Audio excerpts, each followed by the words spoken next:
하민이가 이렇게 시험 준비를 막 할 때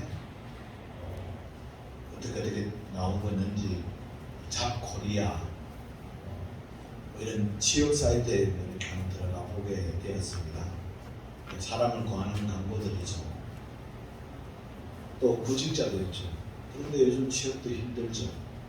그러니까 구직자도 많은데 구인, 사람을 구하는 것도 많고 직업을 찾는 사람들도 많은데 왜 다들 이렇게 이렇게 잘 안 되느냐? 조건의 차이겠죠. 사람을 마음대로 구할 수 없잖아요. 우리가 필요하고 자격을 있고 조건을 찾게 되잖아요. 오늘 말씀에 제가 제목으로 하나님의 구인 간거예요. 근데 하나님이 사람을 구해요. 조건이 있어요. 우리가 하나님의 역사에 내가 쓰임받기는 원한다, 또는 하나님의 일꾼으로 살기를 바란다 하면서 조건을 생각하지 않을 때가 많아요. 그래서 예배의 조건이 뭐가 있어요? 하나님이 우리의 구원자이시고 그래서 내가 앞에 엎드려 경배하는 거잖아요. 하나님이 하나님이십니다라는 것이 예배의 조건이잖아요. 오늘 그렇게 해서 우리가 모였죠. 그런데 우리는 예배를 본다라고 합니다. 텔레비를 보는 거죠. 객관화되어 있어요. 이 예배에 나는 하나도 없어. 내가 예물을 준비하고 내가 하나님 앞에 들고 떨림으로 나아가고 내가 하나님의 말씀을 받고 아멘. 그런 것이 조건이에요.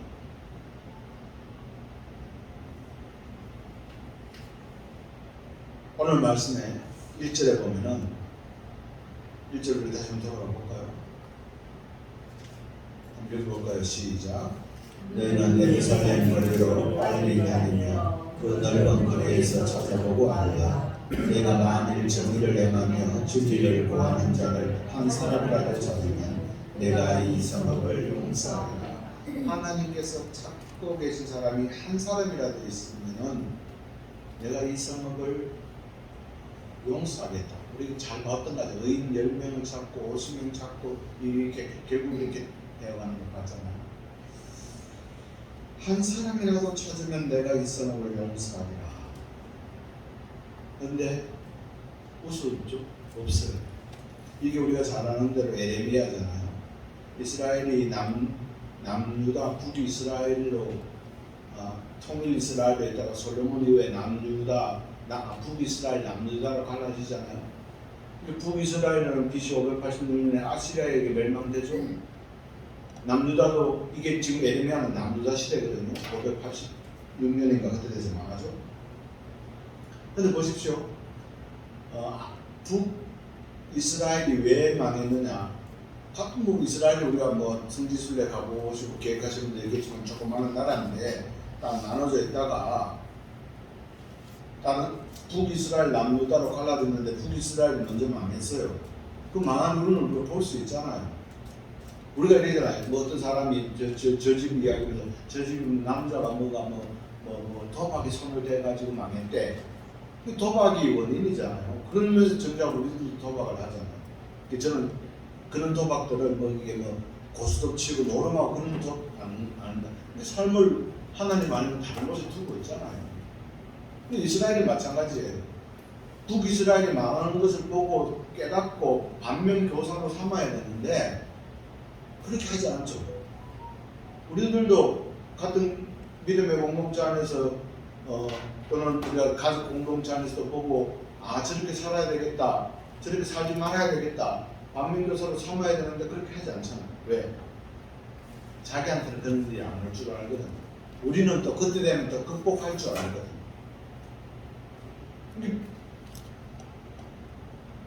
북이스라엘이 먼저 망하는 걸 보고 반면교사로 삼고 신앙적 결단이나 성찰이 있어야 됨에도 불구하고 여전히 한 사람이 없어요. 에레미야.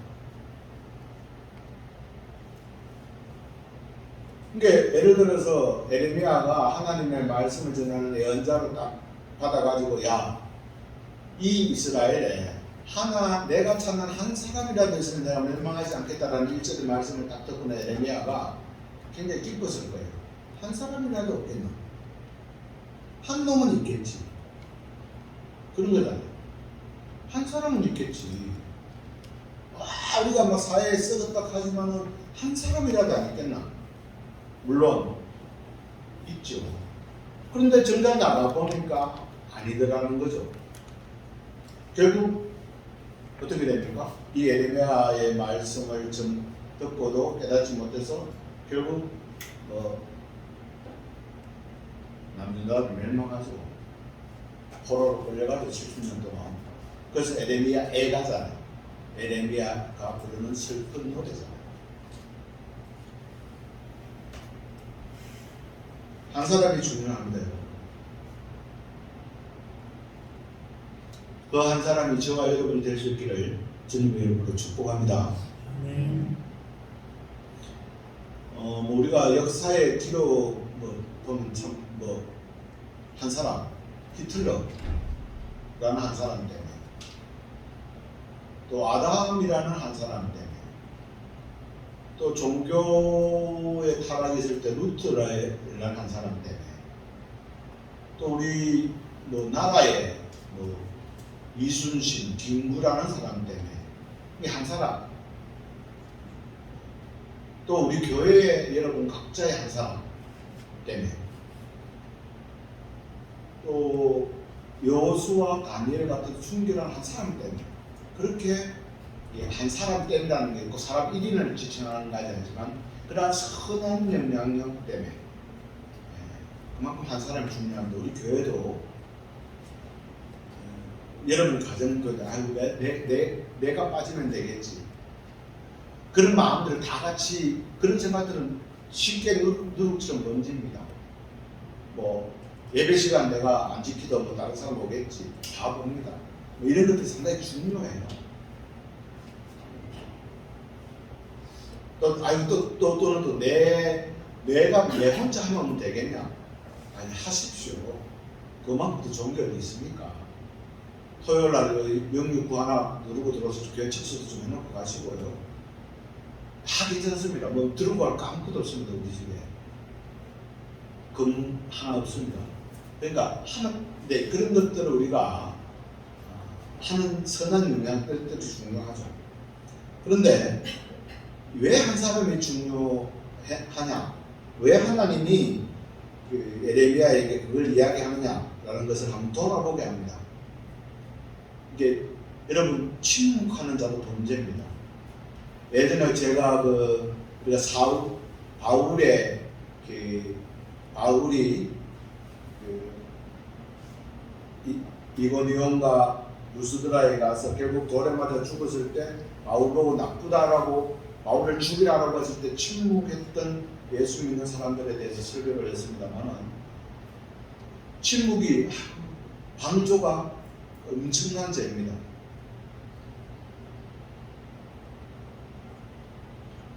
본문 2절 7절에 보면은 사회의 모습이 나와요. 오늘 우리들의 사회도 비슷하죠. 첫째 보면은 입술로 하나님 앞에 명시합니다. 근데 그게 다 거짓 명시라는 거죠. 네, 하나님 잘 믿습니다. 정의로운 사회, 정의롭지 못한 사람들이 정의로운 사회를 구해나겠다라고 하는 거, 거짓 명시가 되는 거죠.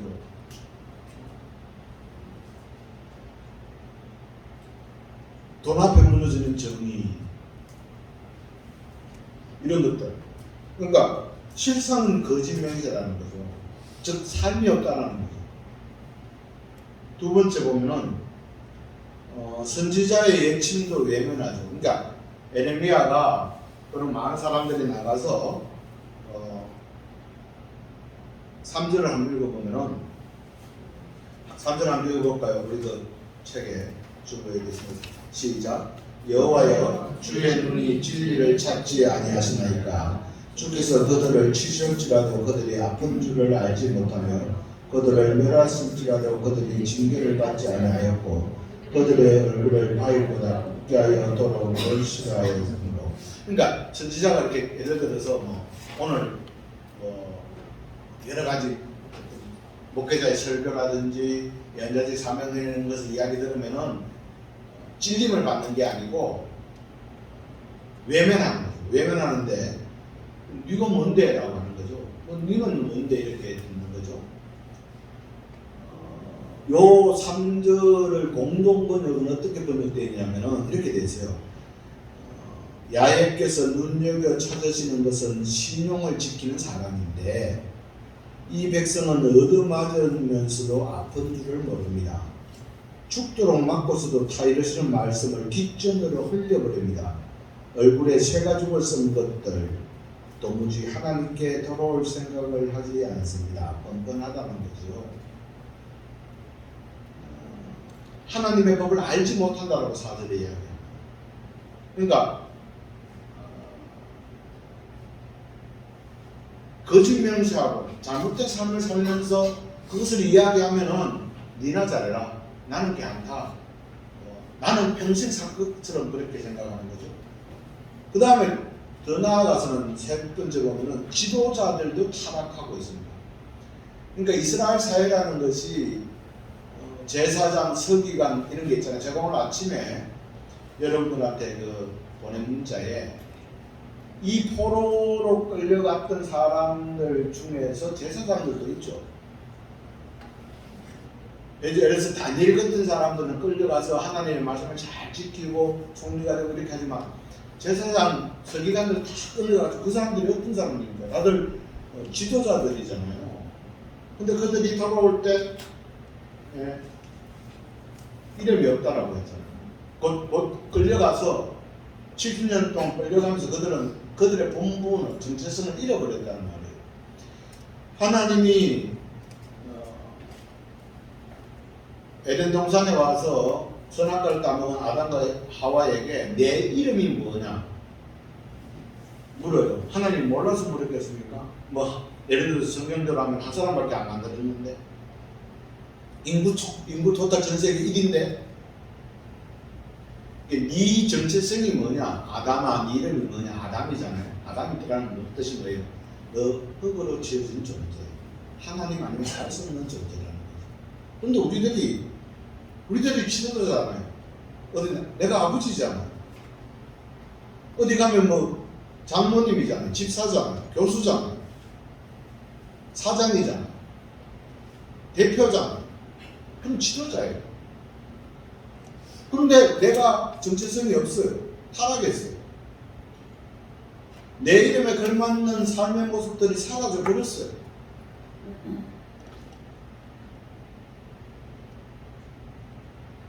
삼 일 전에 제가 카톡에 우리가 영상을 보는데 보셨는지 안 보셨는지 모르겠지만 수구학원을 제가 일부러 그렇게 했는데 수구학원 묵은진자가 다 4개가 교회에 막 가서 붙여놨어요.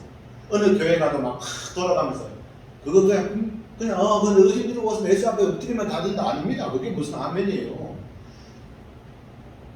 네 짐을 멍에를 메고 치라고요. 그래 가벼워진다. 주님의 멍에 우리가 소를 그 그림에 그렇게 했죠. 소 앞벽에 소뿔에 이게 멍이에요. 그래야 내가 들고 있는 짐이 가벼워요. 시련과 고통, 아버지로서의 짐. 아버지로서의 짐이 뭐예요? 멍에가 뭐예요? 올바른 믿음의 본들을 딱 보여주라고 하죠. 그게 컨트롤이잖아요. 내 멍에 하나님의 말씀, 그게 컨트롤을 통해서 내 짐이 가벼워지는 거죠. 그래, 내가 자녀에게 돈 치고 못 물려주고 돈 잃으면 못 물려주고 집안 차는 못 사준다. 그런데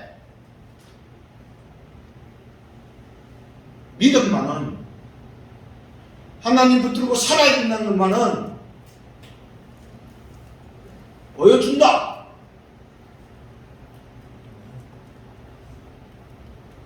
그런데 우리는 반대잖아요. 항상 우리 기도 제목이죠. 어떻게 집을 구하지? 한 개도 없는데. 근데 우리는 반대로 이게 되어 있다면은 계속적으로 내 짐이 무거워지는 거죠. 못합니다. 나는 그런데 내가 자녀들에게 내가 아버지로서 믿음의 부모로서 내가 할 수 있는 것은 이거다라고 하는 것이 명예입니다. 그 컨트롤을 지켜야 됩니다.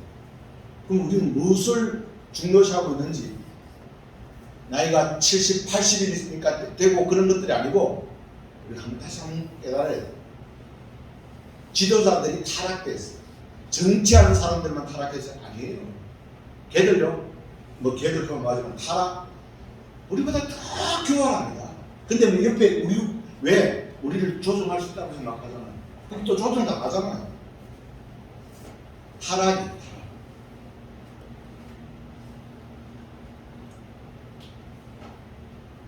이 악한 지도자를 바라보고 계시는 하나님의 말씀이 7절에서 9절이에요.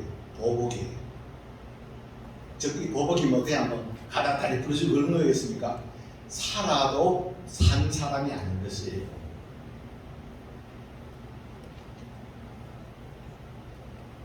노동 없는 부, 사기친 부가 자기 사람들을 가지고 있으면 떠들릴 것 같죠?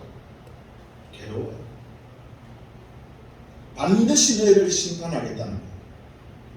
사랑하는 성도 여러분, 에레미야의 이 말씀이 저는 오늘날 뭐 우리가 한국 사회에 이렇게 이야기하기는 싫습니다. 우리에게 들려주는 말씀입니다. 누구에게? 나에게. 우리 가정에. 우리 가정에 하나님을 섬긴다라고 하면서 내가 목사와 장로와 집사와 또는 성도라는 이름을 가지고 하나님 하면서 우리는 거짓말 세우고 있지는 않느냐? 곧 우리가 망하지 않겠느냐? 오늘 이 에레미야의 한 사람을 찾는 것 속에 우리 가정이 포함되지 않는다면 우리 가정, 뭐 남들이 보기에는 뭐 아파트 뭐 살고 뭐 이렇게 사는 것 같지만 정작 그 속에 참된 생명이 있느냐라고 우리가 물어야 되지 않겠습니까? 우리가 살아가면서 하나님의 말씀을 오늘 적용하는 것들에 대해서 우리가 철저하게, 하나님 나 바빠요, 우리 가정은 못해요, 나는 할 일이 많아요 라고 하면서 우리가 예면하고 있지는 않는지, 우리 스스로 성도의 타락, 목회자의 타락, 저는 같은 목사로서 저도 뭐 그 속에 있지만 수없이 많은 목회자의 타락들을 보잖아요. 그게 뭐 도덕적이 아닙니다. 뭐 그런 거 보이잖아요.